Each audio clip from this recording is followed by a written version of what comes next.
So the primary purpose of the appearance panel is to allow you to assign multiple fills and strokes to a single path outline.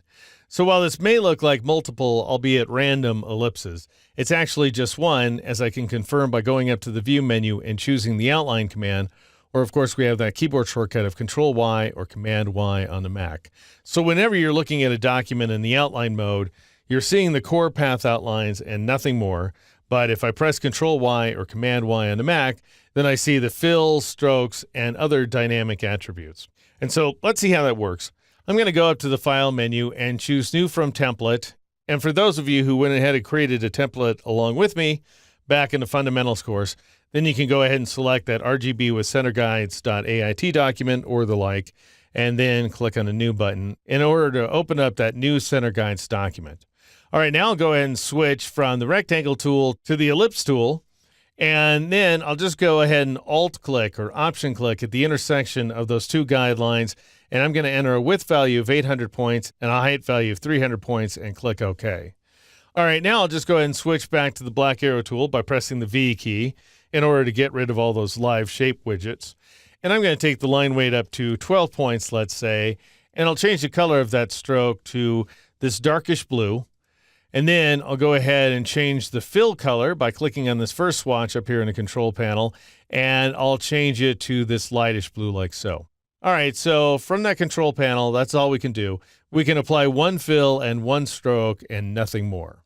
But from the appearance panel, we can heap on more fills and strokes. And so just to clean things up on screen, I'm going to turn off the guides layer, and then I'll go up to the window menu and choose appearance in order to switch over to the appearance panel, which for me is located right next door to layers. All right, so let's say I want to add another fill to this path.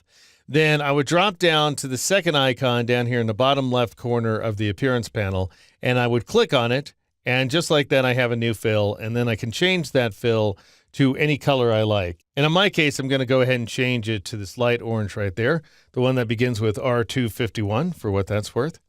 And then I can press the Enter key or the Return key on the Mac to hide that swatches panel. Now, for those of you who are interested in keyboard shortcuts, you can also add a new fill by pressing Control/. That's a /, by the way. And of course, that's Command/ on the Mac, at which point I get a new fill up here at the top of the stack, and I'll go ahead and set that fill to, let's say, this medium shade of green.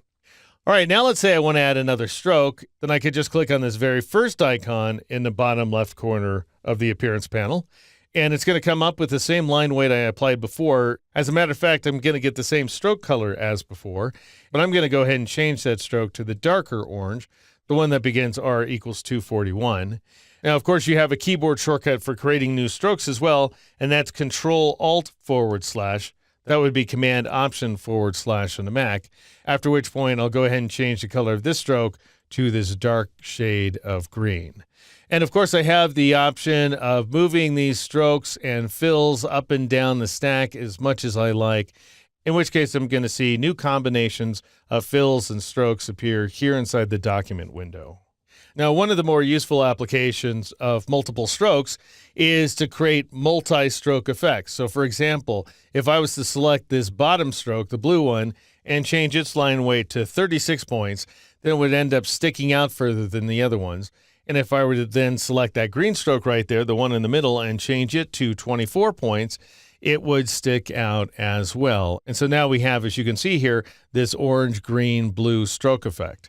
The question then becomes, what in the world is the point of multiple fills? Well, for one thing, you can turn the fills on and off by clicking on their eyes. And this is a saved setting, incidentally, along with the Illustrator file. But we can accomplish much more than that by integrating what are known as dynamic effects, as I will demonstrate in the very next movie.